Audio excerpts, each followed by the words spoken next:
Teddy, thank you. You read it just like I wrote it. And about half of it was true, so thank you.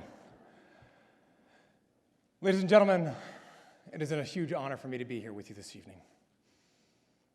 Over the past few years, I have come to know Speaker Nancy Pelosi pretty well. I've accepted the fact that it is essentially impossible to introduce her.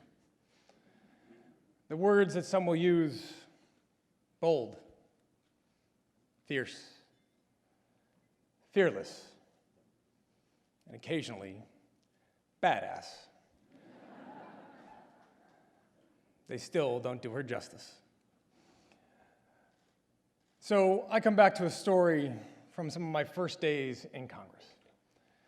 I was an eager freshman, essentially just trying to figure out where the bathrooms were and how not to screw up voting. I made a round to some senior colleagues on both sides of the aisle to try to get a sense of what lay ahead. Asked for a couple minutes of advice, a chance to introduce myself. I will never forget sitting in the office of a very senior Republican colleague. We were about to go down to the floor to cast the vote, and he had the television on over my shoulder. And in the middle of our conversation, he interrupted me, and he pointed to the screen. This is Speaker, then Leader Pelosi, at the dais. And he said, "Our Speaker is not half the leader that she is." I almost spit out my drink. He said that she uses her power to fight what she believes in. We use it to accumulate power for power's sake. There is not a higher compliment that can be paid to a public servant or a better description of Nancy Pelosi.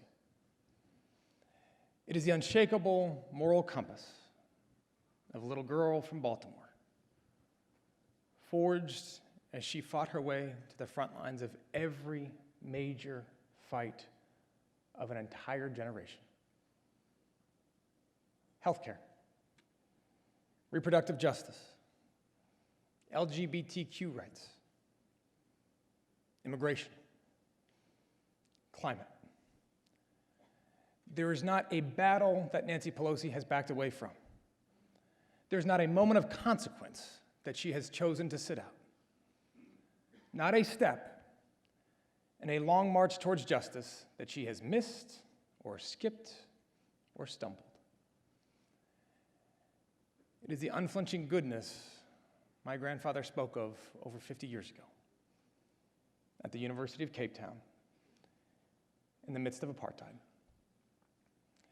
He told some of the students who had gathered to hear him speak that, quote, "Moral courage is a rarer commodity than bravery in battle or great intelligence.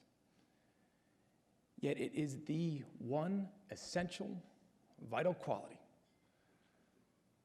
for those who seek to change the world, which yields most painfully to change."